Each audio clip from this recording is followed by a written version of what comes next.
bench Tom Brady and Aaron Rodgers for fantasy football week 3? Absolutely. This is the Fantasy Sports Bus with another video for you, and make sure you hit that subscribe and hit that notification button if you haven't done so already. So how on earth can I recommend benching both Tom Brady and Aaron Rodgers, who just so happen to play each other for fantasy football week 3?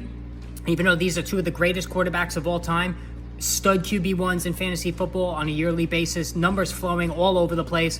Well, this is 2022, and the outlooks for both Brady and Rodgers, at least in the short term, very, very murky. With Aaron Rodgers, we'll start with him. The receiver core for the Green Bay Packers is an absolute joke right now. Week 1, an embarrassment. You had Christian Watson, the rookie, dropping a bomb.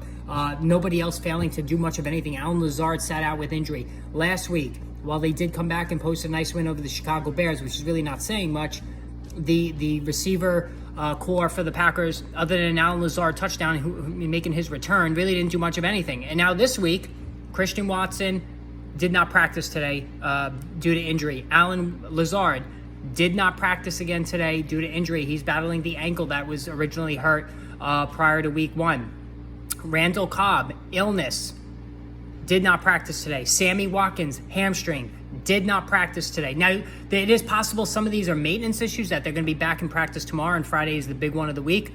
But the fact that all of these guys are hobbled and none of them have broken through to even resemble anything more than a wide receiver 4 at best tells you all you need to know about whether to start Aaron Rodgers this week. And the Packers, in my opinion, they're just going to continue to ride Aaron Jones and A.J. Dillon, which is their best offensive weapons by a mile going forward. Now, as far as Tom Brady, no Mike Evans, suspended. No Chris Godwin, hamstring injury. No Julio Jones, missed with injury himself last week, has not practiced yet this week, didn't practice yesterday, didn't practice today. Randall Cobb failed to break through as a big part of the offense with no Jones and no Godwin last week, so you can't depend on him. Brashad Perriman is hobbled this week, was limited in practice.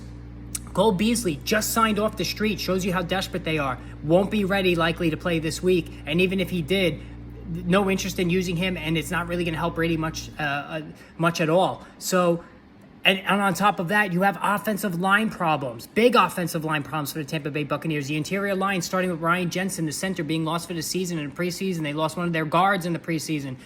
Tristan Wirfs has been hobbled.